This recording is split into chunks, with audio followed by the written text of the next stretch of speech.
ये कहानी है दो मोहब्बत करने वालों की जिनके रास्ते में बहुत मुश्किलात आई मगर उन्होंने अपनी मोहब्बत को पा लिया। इस तरह की कहानी और सच्चे वाकये सुनने के लिए हमारे चैनल को सब्सक्राइब करें।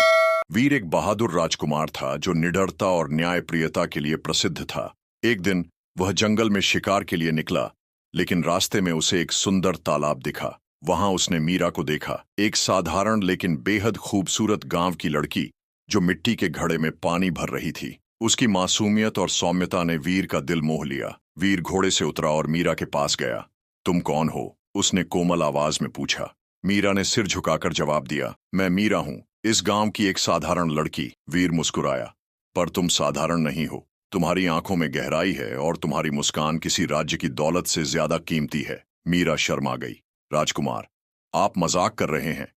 मैं सिर्फ एक गांव की लड़की हूं, हमारा कोई मेल नहीं। पर वीर का प्रेम सच्चा था। उसने मीरा को समझाया, प्रेम में कोई भेदभाव नहीं होता, न राज्य का न जाति का, बस दिलों का मेल होता है। लेकिन यह प्रेम इतना आसान नहीं था। जब वीर ने अपने माता पिता से विवाह की बात कही तो उन्होंने विरोध किया। एक राजा का विवाह किसी राजकुमारी से ही होना चाहिए, महाराज ने कहा। पर वीर डटा रहा। उसने अपने माता पिता से कहा, अगर मेरा प्रेम सच्चा है तो मैं अपने प्यार के लिए अपना सब कुछ त्याग सकता हूं। आखिरकार राजा रानी को झुकना पड़ा। वीर और मीरा का विवाह धूमधाम से हुआ और मीरा को राजमहल की रानी का दर्जा मिला।